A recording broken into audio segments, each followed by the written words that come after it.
नमस्कार, मैं हूं स्वाति रायना। निवेश में आत्मनिर्भर होना अच्छी बात है, पर आप अपने म्यूचुअल फंड निवेश को खुद से कितना संभाल सकते हैं, वो कुछ बातों पर निर्भर करता है।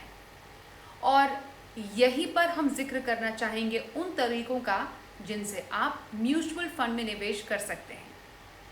आज के वीडियो में हम बात करने वाले हैं डायरेक्ट और रेगुलर प्लान की। मतलब डायरेक्ट प्लान या रेगुलर प्लान, कौन से म्यूचुअल फंड में निवेश का तरीका है आपके लिए बेहतर।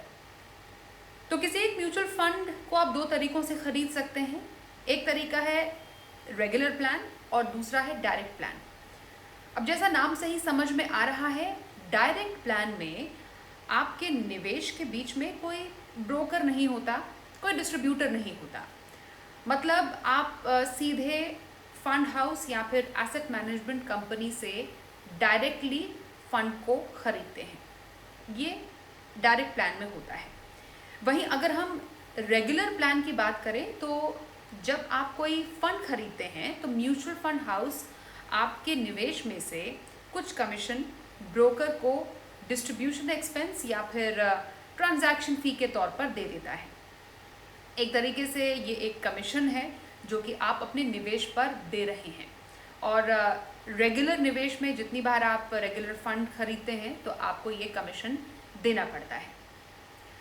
अब दोनों प्लान, यानी हम डायरेक्ट प्लान और रेगुलर प्लान की बात कर रहे हैं, इसमें एक्सपेंस रेशो का फ़र्क आ जाता है। क्योंकि डायरेक्ट प्लान में आप कोई कमीशन नहीं दे रहे होते हैं तो इसका एक्सपेंस रेशो कम होता है, जिसकी वजह से आपके एनएवी में बढ़त आती है और रिटर्न भी बेहतर होता है।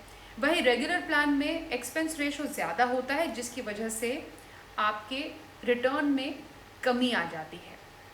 और अगर रिटर्न की बात करें बिटवीन डायरेक्ट प्लान और रेगुलर प्लान, तो दोनों में ही 1 से 1.25% का अंतर आ जाता है। मतलब रेगुलर प्लान में डायरेक्ट प्लान के मुकाबले रिटर्न थोड़ा कम होता है।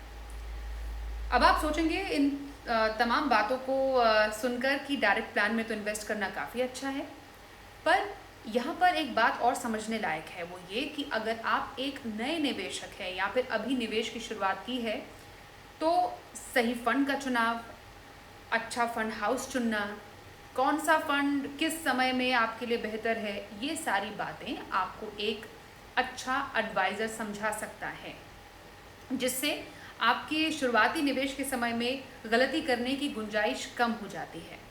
और इसी के लिए वो थोड़ा बहुत कमीशन भी लेता है।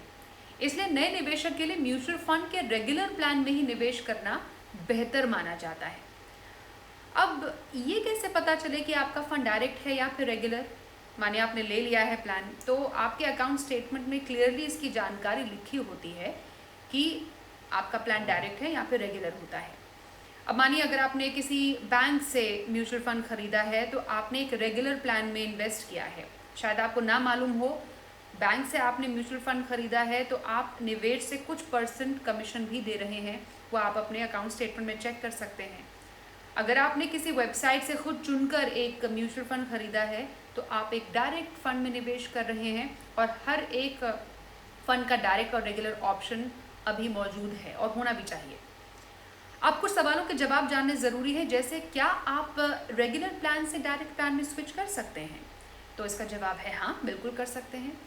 पर एक और बात यहाँ पर ध्यान देने लायक ये है कि स्विचिंग जो फ़ंड की है वो फ़ंड को भुनाने जैसी ही है, मतलब रिडीम करने जैसी ही है। और जुलाई महीने से अब हर नए निवेश पर स्टैम्प ड्यूटी आपको चुकानी पड़ेगी। तो इसलिए बेहतर है कि आप पहले से ही अपना मन बना लें कि आपको डायरेक्ट प्लान में निवेश करना है या फिर किसी म्यूचुअल फंड में रेगुलर प्लान में निवेश करना है।